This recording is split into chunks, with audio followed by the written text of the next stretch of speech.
And that's just our first matchup of the day, too. I mean, these schools have trained for so long. It's been, 14 weeks of regular season action just to get to this point. And if you are wondering the stakes that are on the line here, the teams that get to grand finals first qualify for that national bracket. But it all starts here. Our very first match of the day, a Fly versus Zucchini. Canisius, this is going to be Zucchini on the Corin, not one we've seen in the past here. A Fly opting for his tried and true, the Game & Watch.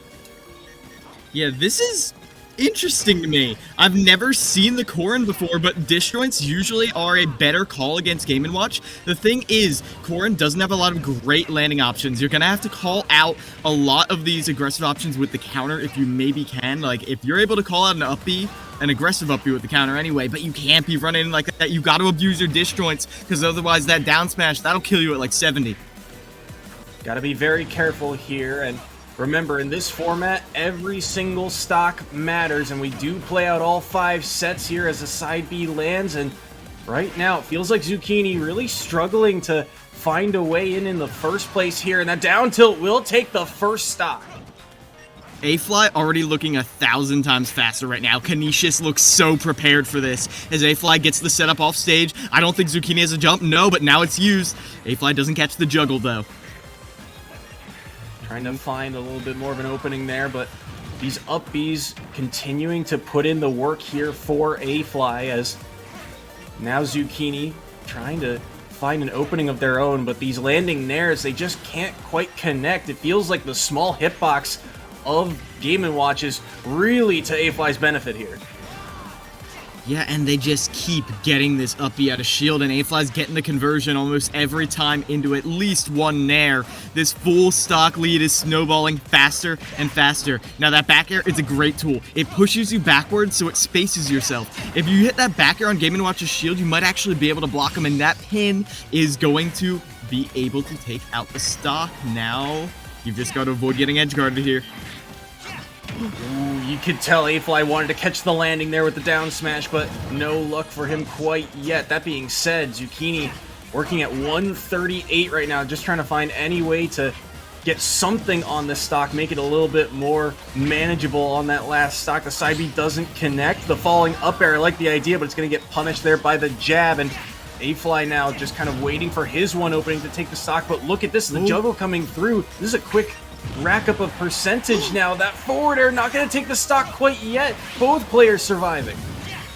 But what I'm seeing right now is music to my eye. Ooh, though, that F smash does change things. However, Zucchini is finally playing around these disjoints a lot better. The spacing, they're hitting right at the edge of the sword every time. And, well, Game & Watch, A-Fly just don't have the tools to contest with that. Zucchini has been getting the majority of neutral openings since that initial stock, and they're actually able to even it out. However, will this lead that A-Fly built run away with it?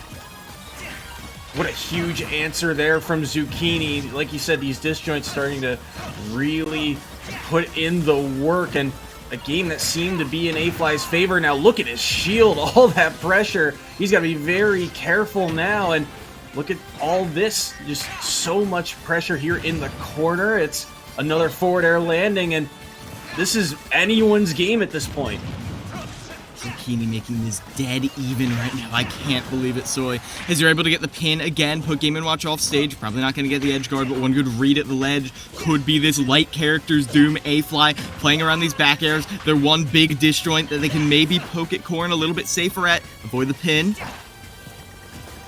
That forward smash nearly finding its mark, but a Fly got the shield out in time.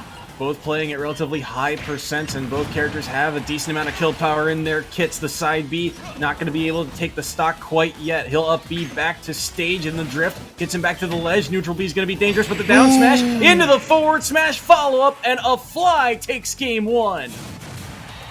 Oh, that was so close, Soy. I couldn't believe it. I thought that Zucchini was able to get the clutch factor, but no, A-Fly sees one unsafe option on their shield, and they don't up B. So many Game & Watches, they have this, I don't know, innate instinct, this animal instinct built into them. Something hits their shield, they up B, and that's not always optimal. There, it was a slow option, so what does A-Fly do? They drop the shield, down smash, it buries, and Zucchini is dead. And that was a huge stock to take too. Remember, the way this format works, and all these players know this, but it is, a point for every stock you have remaining. It's always a best of 3 in these sets, and if you win your set, you get those bonus 2 points for winning it. So we're seeing a run back here for game number 2. What are you looking for Zucchini to change in this game? I mean, honestly, I would rather just see Zucchini play as they were playing at the end. I mean, it might have just been a land difference, a character difference. Either way, though, Zucchini towards the end of that was looking a lot more dominant. This is exactly the Zucchini I'm talking about. Playing around just the edge of core and sword, getting a lot of safe follow-ups with those nairs. It's looking very safe for them, and that's exactly what you must game and watch. So far, the lead right now in Zucchini's favor, like the back air. That up B actually clipped. And now you're seeing an opening for A-Fly, making good use of these juggles. Both of these players, juggling seems to be really a marquee for them, as that up B early gets them past the ledge, a huge opportunity that Zucchini's going to get out of, and the side B will connect as well, so stock number 1 off the board. Yeah, this is looking very good for Zucchini. However, if Canisius is able to get this juggle, no, A-Fly going to be dropping it for now. On this stage, there's not a lot of landing mix-ups, which should be good for the juggle. However, the fact that Zucchini can land with disjoints is really messing with A-Fly's ability to juggle. Zucchini still with the lead at 107. You can tell A-Fly is starting to really hunt for a way to take this stock off the board, and Zucchini is just leaping at every small overextension. I like the idea of that neutral B, but it doesn't quite get the follow-up, but this one will, and that's going to be the stock. It's 3-1 Marist's lead. Yeah, now how do you get this kill? Going way off stage for the edge guard, but a good mix-up on your aerial drift right there, and that fast up smash gonna poke, get some more extra damage. Now, going low, they're able to pin on the side, get all the way back up with that double jump, but eventually the bomb will finish Zucchini off. Now at the ledge, though, a beautiful tomahawk, putting the A-Fly off stage. Every little bit of percent right now that A-Fly racks up on this stock just makes the comeback for them so much more difficult, as Zucchini just continuing to pressure away. Like you said, those disjoints just putting in so much work, as A-Fly right now gets the drag down. This is a good string of combos and a couple of hits, and they've gotten Zucchini up to kill percentage, but they've got to find a way to take this stock. And right now, Zucchini's defense pretty clean overall until that down air and the follow through on the back air. Just like that, it's a tie game. So this is looking monumental if A-Fly is able to get this turnaround and get a win on Zucchini, one of the more consistent players on Marist, to open it up. Marist is the higher seed. Marist is expected to win, so that's a tone setter right there. You don't want to let that happen. As now, here's that juggle coming out. Can A-Fly make this comeback happen? Gotta play careful. 88.8%. Really, any strong hitbox could do it here. You're gonna have to eat a few more trades, but this forward smash. Oh no, he falls out of the multi-hit. That's a huge opportunity gone by the wayside, and A-Fly a second chance at life here. I thought it was over and done with Soy, but now, look at this, the percents are even. It's Zucchini in disadvantage trying to land, and they can't quite find the way in. The pin's not landing, but the landing neutral air, it's slowly taking stage control back, and then it's zapped away by the bomb. Are you getting back on the up B force? Jab gonna send him away. 130 right now on Zucchini, 118. And the follow through on the back air follows him all the way down, and the back air lands, and we're back to a tied game. Beautiful stuff by Zucchini right there, hitting that back air at the last second. Oh, I thought it was slipping out of their hands, slipping from their clutches, but they're able to bring things back by following Game & Watch off stage. Now, normally, terrible idea right there. You never want to be off stage with Game & Watch because they have so many tools. What happened here? That looked like they just DI'd down and were able to get the shield out. But either way, a huge risk. But in a high-pressure situation, you've got to go for risks. You've got to accept that they're not going to up E early. They're not going to react, and you're able to get that. A huge moment there. And like you said, just following through. We've talked numerous times in the past about how important edge guarding is in these games, in these scenarios where every single stock matters. The fact that he was willing to go for that play is a massive, massive call out, really, from Zucchini. We'll have to see how they respond here for game number 3. Looks like we'll be running it back to Kalos here, and again, this is a massive set for these two players. Winner of this gets those extra 2 bonus points on the board. So game number 3 between Zucchini and a Fly. Here we go as we look at these two players one more time. These are two players that these teams really depend upon 4 points just overall in the set of things. And you know, when you look at Canisius's record overall, it's players like a Fly who have been kind of the difference maker. The weeks that they win, a Fly has a big performance. The weeks that Canisius has fallen apart, a Fly gets shut down. And Zucchini, I mean, he's one of the most experienced veterans of the scene, and he's showing why here with a huge early lead, 107 right now on a Fly, and continuing to work away at it with that upbeat. And making sure that A-Fly never feels safe. Never once. Because, like, they have that up B call out. That'll kill ridiculously early. They've got the pin to just stab through A-Fly's defenses. Overall, Zucchini is, again, setting the tone. But you gotta remember, this is how Game 2 started as well. Things even here after the exchange of stocks. Who's going to land their first combo here? Looked like Zucchini, but kind of that trump card of the up B landing. Weak hit of the forward smash there from a Fly, also connecting, and so the percent lead starts to go in Zucchini's favor, but a Fly, still a lot of work to be done. It feels like right now neither one can really land, you know, a full string of combos. It's just kind of 1 or 2 hits and done. They're both so good at getting out of disadvantage. Yeah, they are. And the one thing, though, is Zucchini's actually getting the extension, but that bucket being caught. That means if you use that neutral B one more time, Game & Watch is going to have a massive attack, but landing there, it's going to be parried. Right now, it's dead even, chasing with that, but they're actually able to avoid the paralyze. Amazing stuff right there from A-Fly. Now, how do you get in? Oh no! Too far away to get the full punish. Oh, the early up B. This could be a punish, but he fades through the platform. That was a huge fast fall, and Zucchini gets out for the moment. This is a dangerous place for both characters to be at. A Fly is going to make it back in time, but he's at 124. How does he get off this ledge? So hard to approach right now. Good dash attack to get him out. The Nair follow-up. The back air to punish, though, and Marist has him on last stock. This is looking good for Zucchini. They're able to clutch it out last time, but you gotta remember A-Fly is not to be messed with. A-Fly was the one who almost brought it back, brought it to last hit, last stock, but right now they can't even find the landing, the disjoints every single time. The Nair has been the real winner here. One of the, honestly, best Nairs, best in the entire game. The way it lingers, the way it's disjointed, the way it covers above you. It's so difficult for Canisius to deal with.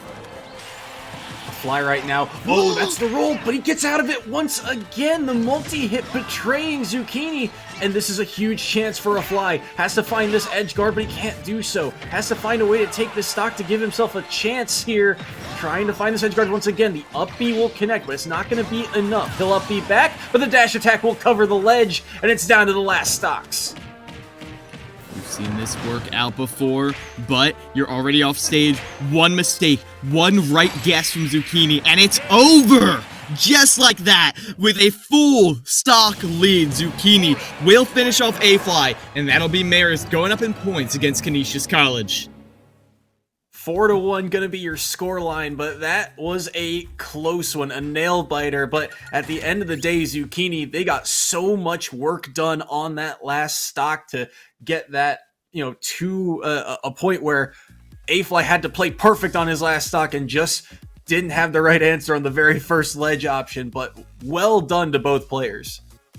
Yeah, it really was nice. And because of that, Zucchini is going to get 4 points on the board, and that is because of the way the rules work. Victories give you 2 points, every stock remaining gives you 1. It's a little confusing to start out, but once you get the hang of it, like these players certainly do, it's a great way to get every single match mattering. As now, I'm going to be looking in to see who is going next. Now, One of the thing is, you do have to keep it a little bit even, because when you get down in points a lot, then you're forced to get like double 3 stocks in order to win, and that's not going to happen at this level of play, not without a miracle.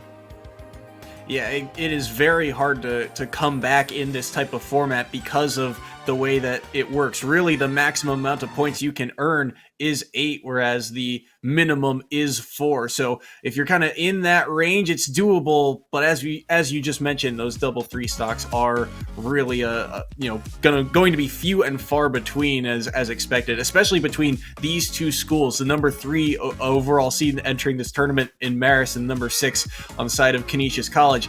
These two are two teams that have gone back and forth. And a little bit of history for you. Canisius, in terms of MAAC playoffs, they have only ever lost to the Red Foxes. It has been that close between these two schools all of the time. Even way back in Season 1, when Canisius was the number 1 overall seed, they ended up losing to Marist in the semifinals. So Canisius, if they are going to win this one, they have to overcome their bracket demons in the boys from Poughkeepsie. Yeah, I mean, you have the history right there, and that explains what we just saw. Did you see how prepared A-Fly looked? Even with an unfamiliar character, they were ready with all of Zucchini's. A-Fly putting on a show, and that to me shows that Canisius has been studying. They've been preparing every frame, every move that Zucchini throws out. They have it written down in some little book somewhere, and they're trying to use that to leverage their advantage, get some points on the board. But even then, they weren't able to last against Zucchini's clutch factor. So we're getting word about the next set of players being locked in. Marist looks like they'll be sending in Relax for their team. Relax, one of the newer players to this roster, but we saw time and time again, this Greninja looked very, very clean in online play. And on the flip side, we saw or at least being locked in for the side of Canisius, it's McCole Rising, who we've seen exclusively go Nest to this point. So I'm curious to see if they've got a kind of switch up coming for us. No, I think they're sticking to these characters. Both those characters, I mean, Lucas in particular, are very similar to the Nest. So I'm fairly certain they're going to be on their mains, because why wouldn't you be? You've got to take this event seriously.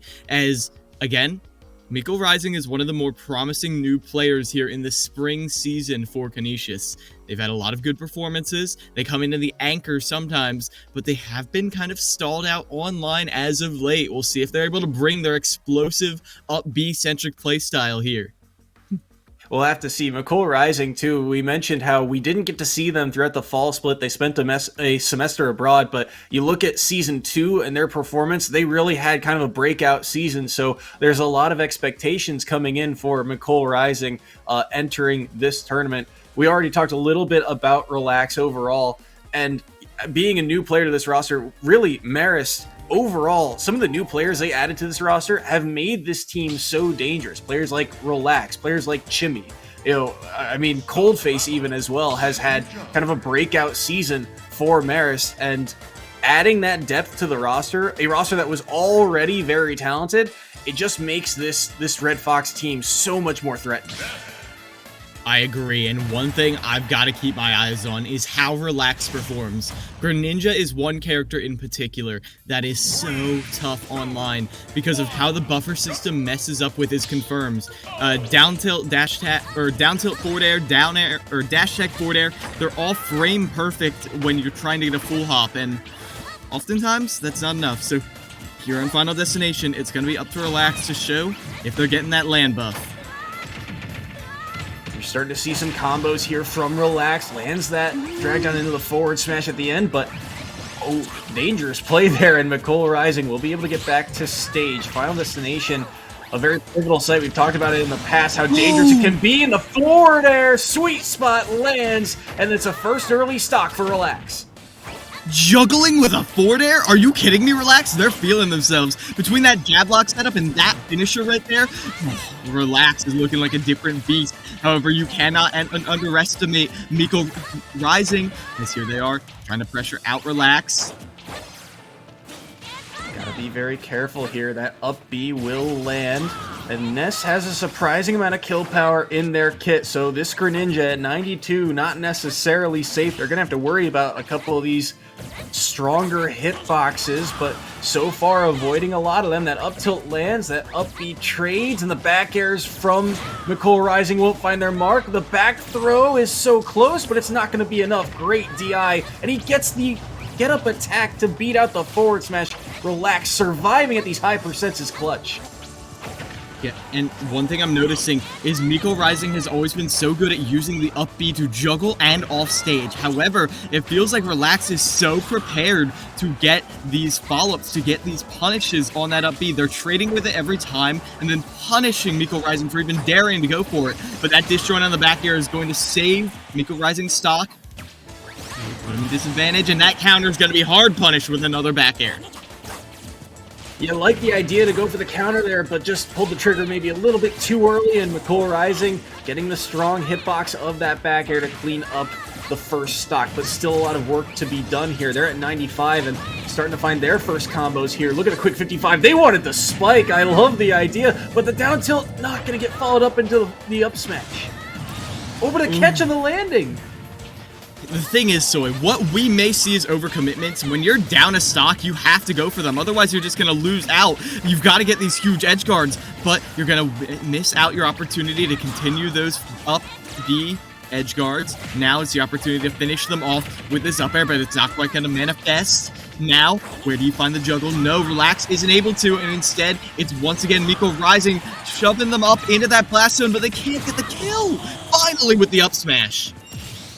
So clean, just really nowhere for Relax to go throughout that whole sequence, and then finally the moment he goes to ledge, McCole reacts with the yo-yo. So now things are dead even on this last stock, but the percent lead slowly starting to go in Relax's favor. These combos doing so much work. Good air dodge around that forward smash, but where do you have to run to if you are McCole Rising? These landings, I mean, time and time again, Relax is finding a way to get the job done, and now McCole Rising at 107, trying to find a way back. Good forward air.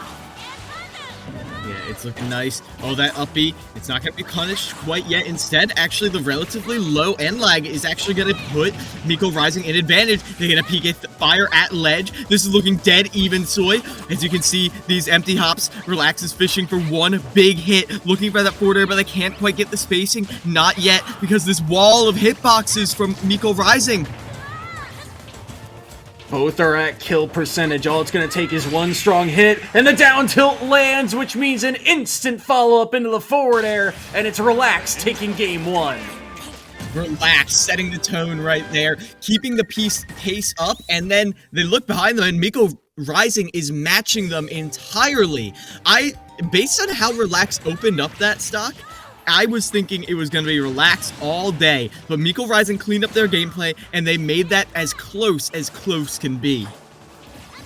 You were talking about it, that the fact that there was just kind of a wall for Relax to try and work through between all of the aerials, the side Bs. There was really no easy way in towards the end of those stocks for the side of Relax, but the problem was, by the time Nicole had gotten it close enough, he had to play so perfect. Greninja's got so many setups that down tilt is just so deadly because of everything it can follow up into. You even have to watch for things like dash attack. It's just so much to worry about for McCole Rising, and Relax was able to capitalize off the back of it. Yeah, but Relax is very patient with how they get in. Maybe a little aggressive with these nairs, but hey, you want that low percent damage. Speaking of low percent damage, though, these fair chains from Miko Rising, they're going to get the initial damage racked up. Good grab there. This is going to follow into the up air strings, a couple of them. The third one won't land, but ooh, that neutral B seemed a little ill-advised, and now McCole Rising stuck on the platform, taking a lot of shield pressure here. Relax going to follow up here, got the drag down, but the Nair beats it out in time, and so Relax can't get the follow-up on that combo. landing nair right there. I guess you didn't get enough that drag down, at least not the spacing you wanted, but good awareness from Mikkel Rising, as now it's back to this poke game. They both got a sizable disjointed forward air, and that's what's controlling this center stage. That is the battering ram that gets them in, but that up smash is going to finish them off at ledge. Mikkel Rising in the lead. That up smash just so strong, does so much work, especially on those edge guards. But that's going to be the down tilt once again into the sweet spot of the up smash, and things are just like that, back to even. And immediately dash attack into up smash. This is looking very good for making this even again. After being down a stock, Relax has managed to get that one opener that Greninja needs to put you in disadvantage and keep you there for as long as you please. Good nair right there, and now Mikkel Rising trying to find a way to answer here. I like the idea to use that bat as the reflector. That's a dangerous landing, but he gets away with it for the moment. Can't reflect the second one though, and so now Mikkel Rising really liking the use of this forward air, even into things like what you just saw, the drag down into that forward throw. Have to watch for that as this set continues on, but Relax is the one kind of in the driver's seat right now with Mikkel Rising at 104. He'll find the landing once again. The forward smash connects, and Mikkel Rising's on his last stock. Relax just needs some firms. However, out of the PK Fire, that is so much damage. I think they got like 40% out of that. Just one PK Fire landing. Now, you're able to get that get attack, get yourself off ledge. How do you find this opening? You've got to avoid these disjointed dash attacks. This is one of their favorite overshoot options, but when the up B is, or the up smash is out, you cannot get that up B. That second back air could have been dangerous, but it does not connect, and this is a chance for Mikkel Rising. Chance to edge guard. Up B doesn't connect, the rocket will get him away, and no chance really to punish for the side of Relax. Nair, ooh, wanted the drag down, but couldn't find it. And once again, a dangerous spot for Mikkel Rising to be in. How does he get back to stage? How does he get a chance to find his combos here? Relax, playing so good defensively. They're able to get a nice initial starter. However, you're gonna need more than that as that Nair comes out. Canisius pressuring Mikkel Rising. They just want this drag down into a grab. They want to put Relax off stage where they know they can exploit Greninja's lack of hitbox recovery. However, now you've got to land. Catching these landings has been the name of the game right now. Another grab, forward throw off stage. Neutral B not going to connect. The flood going to make it a difficult spot for Mikkel Rising, but he'll be able to grab the ledge. How does he get back? The back hit of the up smash connects, but it's not going to be a strong enough hitbox to get the stock quite yet. Aggressive landing forward airs from Mikkel Rising. He'll find a dash attack, and now at 70%, Relax is going to have to play a little safer, but no shot, he says. Run up forward smash takes the game. Oh, you want Relax to play safe? Safe, you said? Nah. They're there for the kill. Going right in there. As soon as they saw that PK flash, they're like, wait, I'm a fast faller. Let me just fall fast and run in there and get the stock. And that's exactly what Relax did. Beautiful stuff right there. And overall, very clean confirms. That opening combo we saw overall, I think that was like one of the highlights. But the fact they were consistently able to hit these confirms, that is what I am talking about when I say Greninja and Relax in, right in tow get a massive buff when you go on LAN.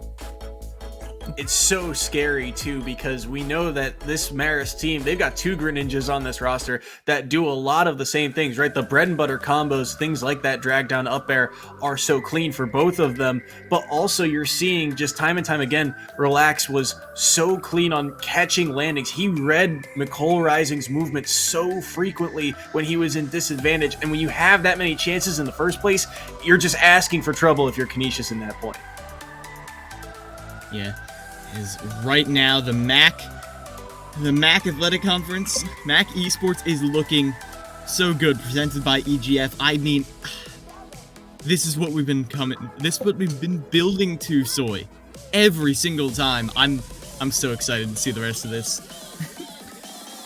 No, absolutely. And once again, you know, the set victory there for the side of Relax and Marist gets those extra 2 bonus points on the board. So now your score line, I believe it is 8-1 overall because McCole Rising could not find a game. It is a 7-point differential, and now you're getting into that danger territory. Like we said, maximum amount of points a player can earn is 8, and with a 7-point difference, if this set doesn't go in Canisius's favor, well, it's going to be a very, very long road for a comeback for the side of Canisius, which is why I believe we're getting word that they're sending in their team captain, Flapjack, going in for the side of Canisius. Flapjack is one of these players that he's been around since Season 1, and he has been very, very strong. Really, his breakout season was last year, had a very strong record. He was 8-7 and was, getting numerous clutch victories, and this season at 8-4, he has kind of been the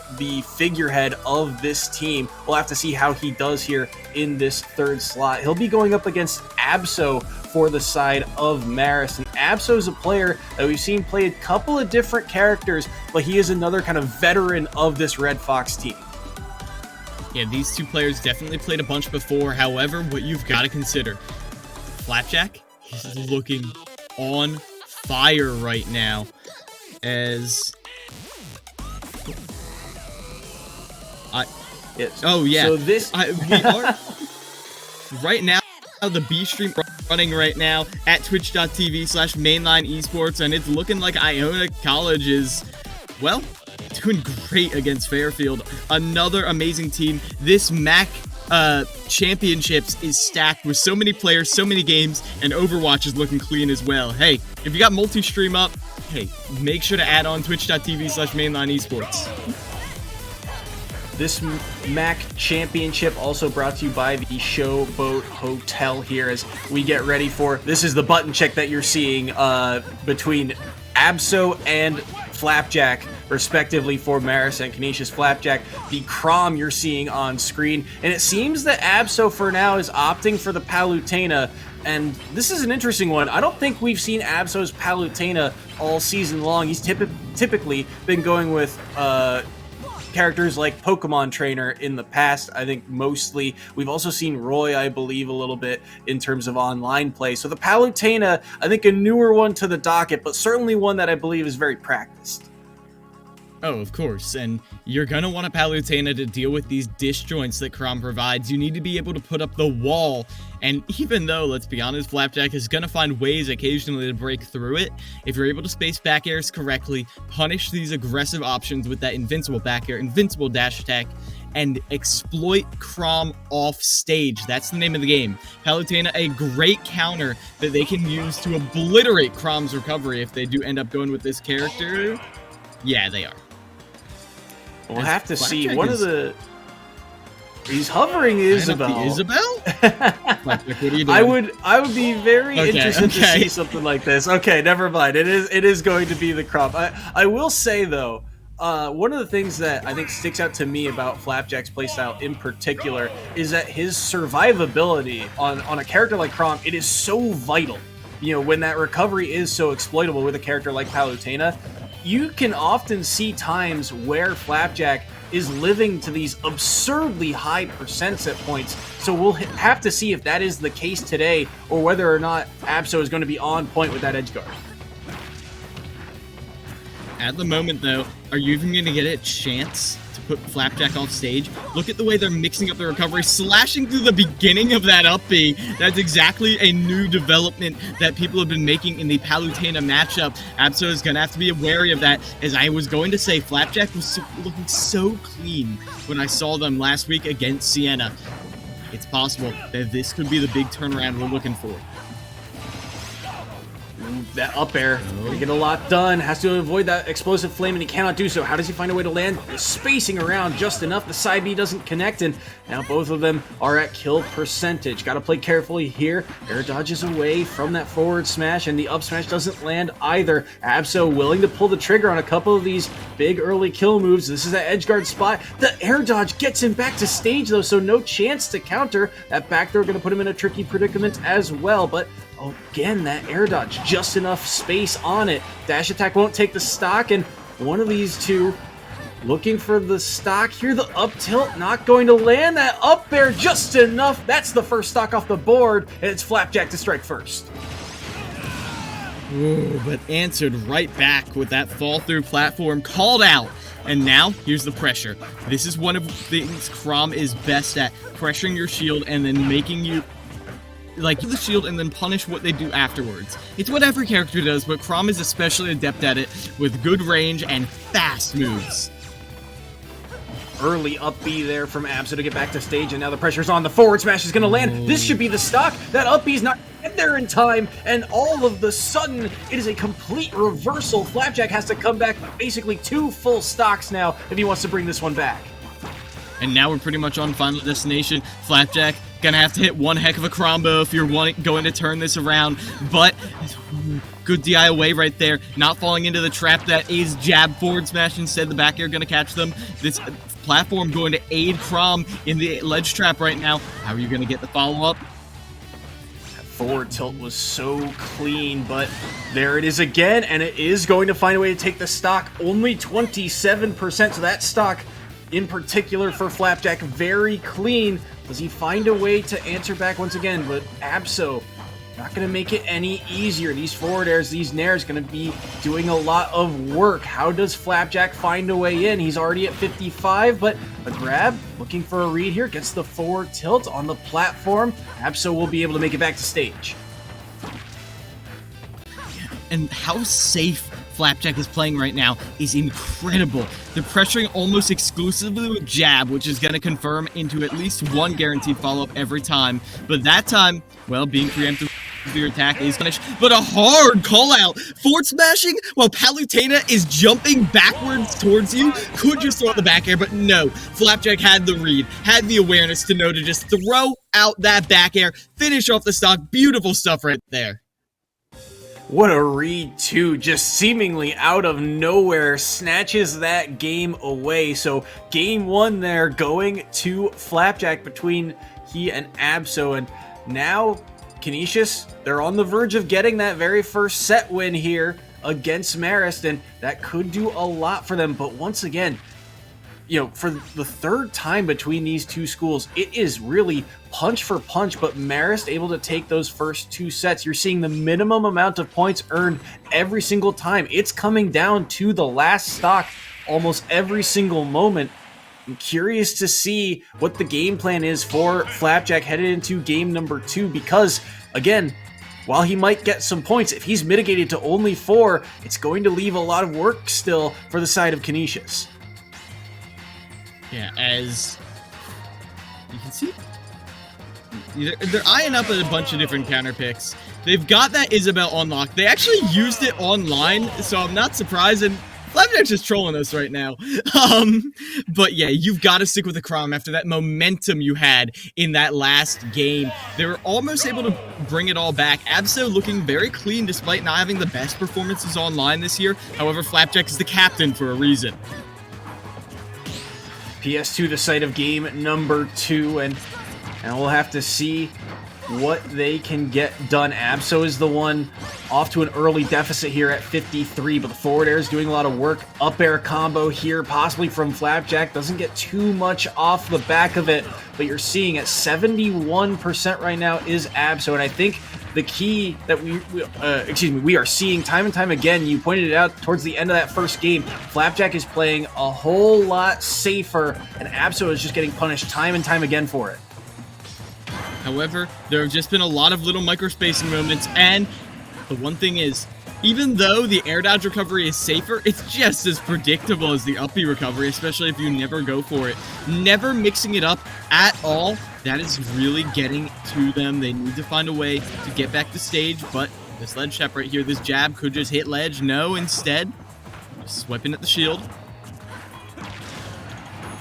Be able to make it back to stage, and Abso, that drift not far enough. Tried to pull it off again, but he was a bit too low, and will drop his stock there. So things back to even. And I do agree with what you said. One of the things is that this Chrom recovery is going to be exploited. The air dodge or the up B, there's an answer either way for Palutena. So Flapjack has to really win this game on stage, and he's done a decent job so far, but you're seeing on the second stock now Absol playing a whole lot safer, and because of that, it's 60-7 in terms of percent right now, and it's continuing to pull in Absol's favor. Nice jump call out right there, though. Maybe a start, but no, instead, the ledge trapping comes out. That standing grab so oppressive, and there it is. See, that up B, even though they tried to punish it, they weren't quite able to get it, and now they try to extend with that side B in the air. Right now, it's looking clean, but Flapjack isn't going to get any more than a little bit of a string. 151 right now on Flapjack stock. He's got to try and get something done, but there's just so much kill power in this kit. The back air, the strong hitbox lands, and now it's Flapjack on his last stock here in game number 2. With the drag down right there, though. Flapjack, it's their opportunity to bring things back. But that landing back air, again, look at this. You don't want to overcommit against Palu because you know if you're 1 pixel off, you're just going to get stuffed out by these oppressive aerials. You know a character is good when there is massive debate about which is her best aerial. Not which is bad, no, all of them could be her best. Also dangerous, you have to look for them here. The Nair doing a lot of work on that platform, and Flapjack is up to 78, and he's off stage, but the air dodge back, that forward tilt, not going to get the job done quite yet, but he will be able to catch that high recovery with the forward smash, and we are back to last stock scenario here between these two. Yeah, forward throw off stage, trying to catch an early up B, but no, nice delay right there by Flapjack, but going for the jump right there is going to be called out. These explosive flames are so hard for Flapjack to deal with. An opportunity here with the jab, though. When you see Chrom get 1 move, you hear that signature sound of the sword cleaving through a smashed body. You've got to be ready. You've got to be ready for huge follow-ups. It's all ready. This is looking maybe doable. 1 good read towards the ledge, and Flapjack could take this. Gotta be very careful here if you're Absol. Went for the ledge trump back air. I like the idea, but he's gonna get out of it for now. 87 right now on Absol. The low recovery, the up B, he got the spike and the turnaround, the absolute reversal there from Flapjack, and he takes the set. I don't believe what I'm seeing, Soy. That was beautiful, though maybe not so beautiful. That is the one thing, though. When you get antsy against Chrom, you want to finish off this character as quickly as possible. The one thing you can't do is go off stage against them, because if you're not ready, if you don't have that counter out preemptively, one little timing mishap will mean you're gonna get spiked, and that thing will kill at 0 sometimes. What a turnaround, and again, a game that seemed fully in Absol's favor. Flapjack snipes it back seemingly from the clutches of defeat there to get that up B, and that's, I think, the second time in a row we've seen Flapjack in the playoffs steal a game away, really, using that up B, reminiscent of the very first EGF season where Flapjack, I believe he was playing against a member of Sienna, was able to take that first set. But either way, Flapjack gets some points on the board for the side of Canisius, so they pull back to within 1 set. So now the pace is really dictated once again by this next set. It's going to mean, you know, depending on how the points play out here, it's either going to be one of those cases where you need a 3 stock in order to come back, or it will all come down to whoever wins that 5th and final set. Curious to see who these teams send in. Looks like Canisius is opting for E-Dog. E-Dog is a player that was new as of Season 1, but it's now Season 3. He is a grizzled veteran of the scene, but he is also a character, or a player with many characters under his belt. Curious to see which one he opts for here. On the flip side of that, Marist is locking in Rograt, the other Greninja player that we've seen time and time again for this Red Fox roster.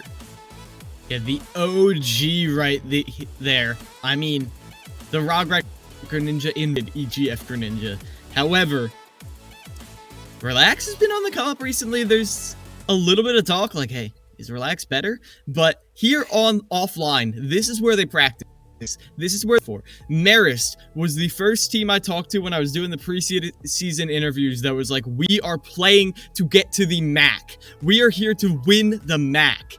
That is what they're here for. That is their time to shine, and they're showing why they are so confident in that. Rograt, an opportunity here to make good on that promise. We'll have to see. Marist, in the very first season of the EGF, they were in the grand finals going up against Siena in that grand final matchup, and it was players like Rograt who stepped up in a big way, especially in that set versus Canisius. They were the ones, getting those big points on the board that helped them secure that first victory in that very first season. So we'll have to see if history can repeat itself here. E-Dogs opting for the Greninja Ditto here. This is an interesting one. I don't think we've seen the Greninja online, or maybe once or twice so far this season. So we'll have to see how they do against the OG, as we've said, of the Greninjas here at the EGF. This is just speculation, but two very good Greninjas on Marist. You did the math for me right there. It does feel like this is something that Rograt should be prepared for. However, it's a different style that can definitely mix you up, as at the moment, it does look like E-Dog has the advantage for Canisius, but then that jab lock at ledge turned things around. It's a very swingy matchup on a hit-and-run character like this. Early lead starting to dissipate a whole lot now, and now it is E-Dog at the high percentage, 78, and Greninja typically on the lighter side of the cast. A sweet spot could do it, and there it is. Caught the landing on the air dodge, the down tilt into the up smash, and E-Dog drops the first stock. Very nice right now, as after that initial opener, Rograt cleaned up their gameplay. They found the confirms outspacing in these micro situations. Now they use these water shurikens to bait out jumps, so they're already controlling E-Dog's movement just a bit, but you can't do that while you're above them. No follow-up there from E-Dog on that quick attack, and oh my goodness, the jab resets there. That was a clutch side B from E-Dog to get back to stage, but again, Rograt playing very carefully overall. He's at 91, and he's already got E-Dog up to 70%. Stringing together some nairs, won't get any clean follow-ups there. The smash attacks won't hit, and so back into neutral they go with these water shurikens. Both playing at high percents. I love the side B there from E-Dog once again. That seems to be one of the marquee moves for him as this goes on, but there's that nair into the forward air, and Rograt can't clean up the stock. But both playing around these high percents. There's the up smash from E-Dog, and stocks are back to even. But what can he get done here with his stock almost being gone here? 114, feels like he's working on borrowed time. One edge guard situation, and you could be racking up massive ledge trapping damage, but no, instead you get that up throw, up air. You're able to actually keep them above you. Rograt is actually in disadvantage. They can't get there. The up B. The side B is interrupted with a jab, just like that. This is looking more and more even. Right now, Rograt can't get a way in. They're being poked out, prodded with these forward tilts. You're not able to get in, but Rograt, oh my word, what a call out. What a heavy, heavy read there. And now the counter up. Oh my goodness, the angled up counter there. So smart to take that stock, and just like that, punch for punch between these two, and now it all comes down to this last stock for these two players on this very first game. 67 right now on E-Dog, and Rograt has him on the platform, but can't get much afterwards, but still continuing to just chip away at this percentage. 90 right now on the side of E-Dog. Here's his chance at a combo, but he can't get the drag down on that up air. You can tell he wants to try and even this thing back up, but it is Rograt who is playing so clean defensively right now. Oh, this drag down right there, but you don't get the tech chase. Unfortunate right there, as now gives E-Dog one more time to shine. We saw what they can do with that on the second stock. All they need is one good thing, but they're not able to get it quite yet. Instead, they're pressured in the corner right there, but the roll through F smash puts them at ledge. The jump called out. The side B not going to make it on. This is a dangerous spot, 71%. Again, those sweet spots, they do so much damage. E-Dog is really one combo away from also being potentially able to ice this thing, but he's at 123, he's off stage. That's an early up B. The down smash, not going to be able to take the stock quite yet. The side B will buy him some time, but the flood pushes him away, and that's game one going to Rograt. That water spout right there has been so crucial in making sure that they can never recover correctly, because Greninja a tremendous amount of control over his recovery, but that's more of a curse than a blessed scenario, because that means you are not ready for where you're going to end up after you get caught by one little readjustment thanks to that water spout. And I do like what we're seeing from both players. I mean, Dittos are always interesting to see, which characters or which, styles, variations, how they work intricately against each other. But what really stuck out to me, I think, overall in that match in particular, E-Dog's use of side B in particular in that set. You saw he wanted to use that side B kind of as a combo finisher or as even a neutral breaker more times than not. But you saw Rograt really couldn't land any side Bs even when he was trying to, get back to stage. But it did not matter in the end as Rograt, the combos for him were just so clean. Numerous times getting jab resets, finding drag down up airs. Those are kind of the bread and butter things that this, Rograt's Greninja is doing so well. Whereas on the counter side, the combo finishers you're seeing time and time again, just E-Dog is not afraid to kind of pull the trigger very early on those combos. Yeah, overall, I feel like E-Dog could be maybe getting a little cleaner, as already this is going back and forth. The use of these counters, you don't usually see that a lot, but Greninjas love that counter because of the way it lets you choose which direction you're sending your opponent. 107 to 88 right now. It's Rograt in the lead, two side Bs, and now a dangerous spot. This is going to be the down smash, and that will clean up stock number one. Another clean edge guard thanks to that up B. Yeah, you don't even need to gimp them. All you need to do is force them to go on stage with that recovery. Then, well, you more or less have him cooked. You get that 2-frame right there, but no follow-up. You gotta be ready for that. And it looked like they almost were, but the percent knowledge wasn't quite yet there. Ooh, so that falling back air, not gonna connect. Continuing to just chip away at this percent is Rograt. Even the neutral B connects. That side B won't be able to land quite yet. He'll have enough fade to get back to the ledge, and Rograt nearly up a full stock here. And that percentage, again, just in his favor. But he's got to be careful at 112. One strong hit should do it. I like the idea there from E-Dog, but he up-Bs right into the platform, which allows for the sweet spot of the up smash. And it's 3-1 in Marist's lead. It's looking close right now. Both these players playing so clean, so smooth. As there, you're able to get that Nair. The Nair kills?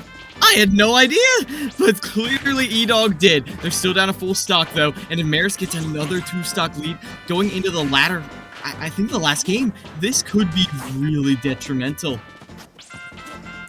E-Dog has to find a way to answer back here to have, or to allow Canisius a solid chance in that fifth and final set, but a lot of work to be done here. Starting to chip away at this percentage. Can't get that forward air though. Again, these combo finishers, not always finding their mark, because you gotta, get the full combo first, and the percent just starting to be worked away at. 61 right now on E-Dog to 34 for the side of Rograt. There's a good combo starter. I like the idea for that second back air, but not gonna find his mark quite yet. Forward smash from Rograt won't land either.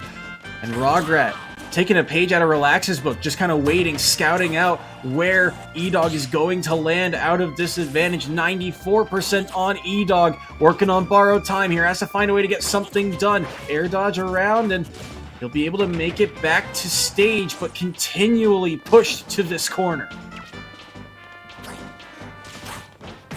looking so close right now. You need to get this stock, though, if you're able to keep Canisius in this. But E-Dog right here, just barely even able to get back on the stage, but there's the opportunity. Forces the jump right there, but countering out that side B, the matchup knowledge, because, hey, it's your own character. You know exactly what Rograt wants to do.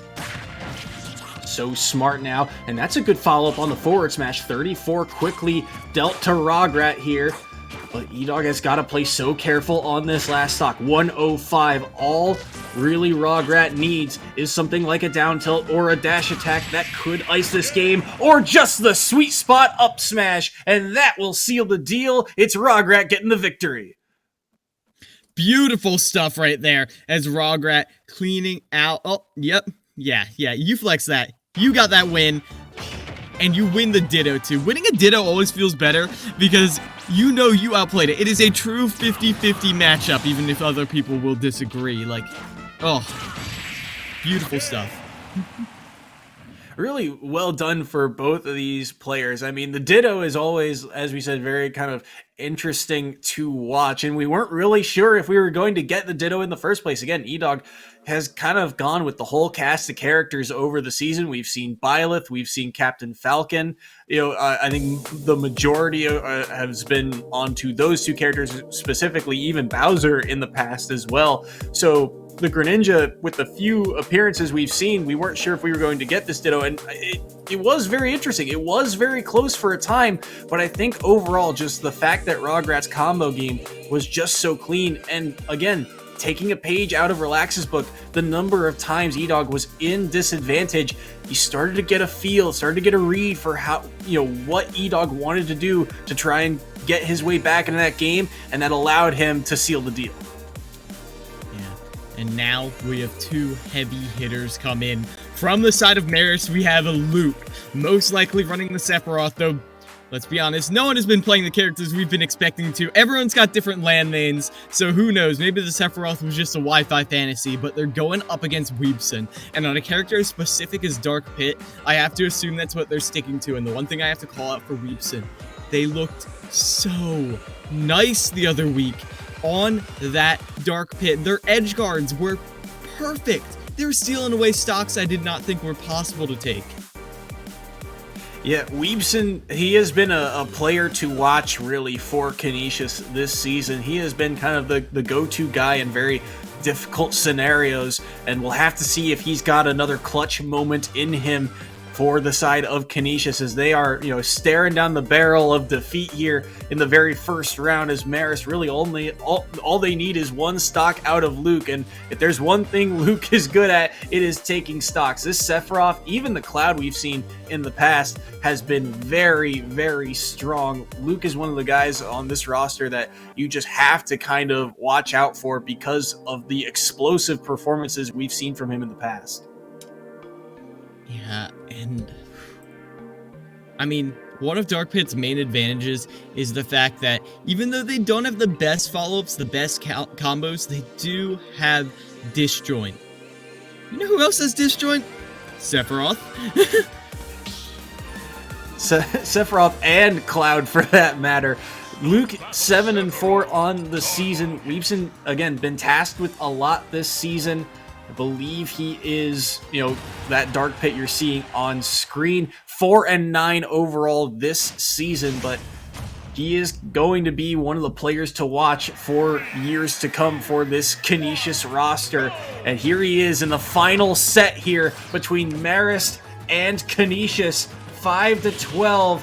He can only afford to drop a stock here against Luke. We'll have to see if he's got it in him here.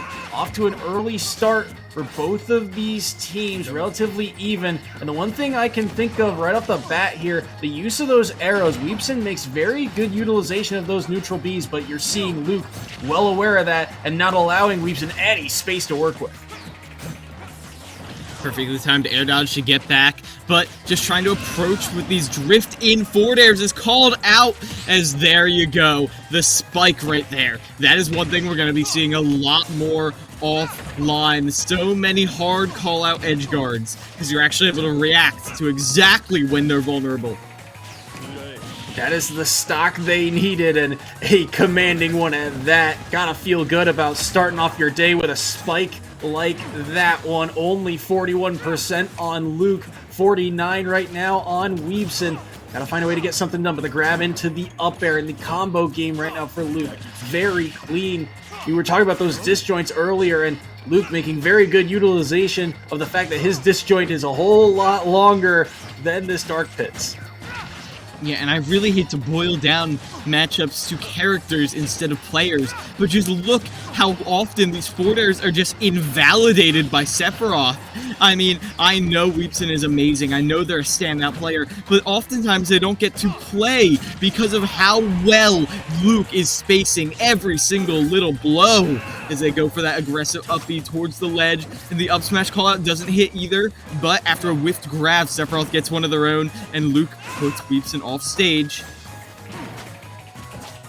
Down Bs, and I think what you're kind of seeing now time and time again, because of these forward airs being so threatening for Weebson, it almost feels like he has to burn a defensive option first. He has to either shield or use the down B or something to block that first initial strike, and then he has his chance, but it gives Luke that extra second to react, so it's almost a mind game of what are you going to do here first, and then try and follow up off the back of it as that up tilt from Luke takes the stock. That's 2 off the board, and now Weebson staring down the barrel of a 3 stock, but he's got Luke up to a high percent. Does he find a way to break through this neutral and find the strong hitbox? There it is, but he's not going to take the stock quite yet. I was waiting to see when he would pull the trigger on something like that side B, but it doesn't come to fruition quite yet.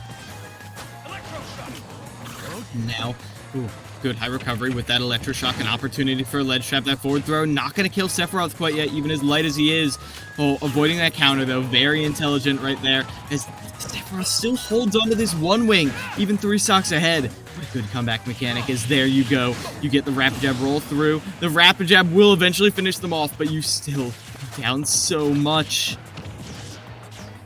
93% right now, but the solid hit of the back air seals the deal, put 2 points on the board for Marist, and that is going to be it for round number 1. Marist will get the win. We will play out this set because it is the very first round of this MAAC tournament, but Luke is on point right now in this very 5th and final set between these two schools. Man, Luke showing how powerful they can be when they have access to all of their tools, all of their reactions. You saw that initial spike as soon as Weebson did one unsafe thing near the edge. They were completely ready for it. Luke looking like a different beast right now, and I can't wait to see what else they do here. But Weebson did have some moments of brilliance poking at them, but the issue is how many opportunities do you have to get those moments, to get those clips, when you're only landing like one move for every like 6 or 7 that Luke is, and that's just the nature of your character, you know what I mean? Yeah, no, absolutely. It's one of those cases where, you know, you can tell time and time again he's trying to break through this neutral. You saw how many times that forward air just did so much work, the back air as well. When you are being, you know, outspaced by those disjoints, it makes your job a whole lot tougher because, like you said, that's what Dark Pit can kind of thrive off of, is the fact that he's got that disjoint, he's got that reach. But when you're being outreached by a character, you're seeing time and time again he has to burn a defensive option, he has to shield, he has to down B, he has to do something, and it gives Luke an extra second to react because there's defensive option number 1, and then you know immediately he's going to try and approach off the back of it, but a dangerous spot here for Weebson to be in here on Kalos for game number 2. The one advantage afforded to Weebson is the fact that they can mix up when they recover thanks to their multiple jumps. That's like let them avoid early kills thanks to that up B. However, the callouts on ledge, that up smash, in general, these just spacing across the entire stage, it's just a solid wall of hitboxes you need to get through, and usually that's what Pit does against characters with no disjoint, but not this time. Trying to get a follow-up here on that platform, but Luke will be able to escape. Percent in Weebson's favor. Wants this edge guard, won't be able to find it. He'll Ooh, interesting. We haven't seen that kind of recovery option. He'll grab the ledge and side B back, and the trade actually ends up going in his favor, but only for a moment. The sweet spot of the forward air doesn't land, and Luke on the chase down right now with these forward airs, and the forward tilt catching him right before he snaps to the ledge, and the first stock goes in Marist's favor. One wing is better than two right now, as you cannot deal with the fact that, I mean, the one wing is gone now after taking that stock, but it's so difficult to contend with the massive increase in aerial drift and the multiple jumps. I mean, you're right pretty now much just on taking Luke. bits. You're just taking bits at best attributes. It is something that is really the struggle for Weaveson right now, and I like the idea of that up air, but it's not going to land quite yet. Nair, not going to do the trick either. And I really do feel like that is the case right now, and it's not to say that, you know, both these players are very strong in their own right, but right now, Weaveson has got to find a way to answer. There's just no clean way for him to break through the wall that is Luke Sephiroth. Just so much space, so much control, but these arrows gonna make an edgeguard attempt. Nair won't get the job done either. Those arrows won't get it done, and there's the up air to seal that stock away. That platform is a trap, because when you keep getting edge trapped, keep getting edge guarded by these arrows, you see that platform and you're like, oh, I can go there and it's safe, but Pit has that killing up air to finish you off. Now you're going to be taken down 2 stocks to 1 again, but Weaveson still an opportunity here. We saw a clear game plan for one of the first times right here. If Weaveson is able to set it up again, maybe a little more can come of it, but right now Luke is not looking to let that happen. Luke is slowly pincering down, and there's the charged up smash that will seal the deal, and the boys from Poughkeepsie are on to the next round. Beautiful right there from Marist, showing that their words were not all just bluster when they were saying we are intending on winning the MAAC. Canisius has done well online against a lot of teams. Last week against Siena, they were able to get some points on the board, which against the number 2 team is not too shabby at all.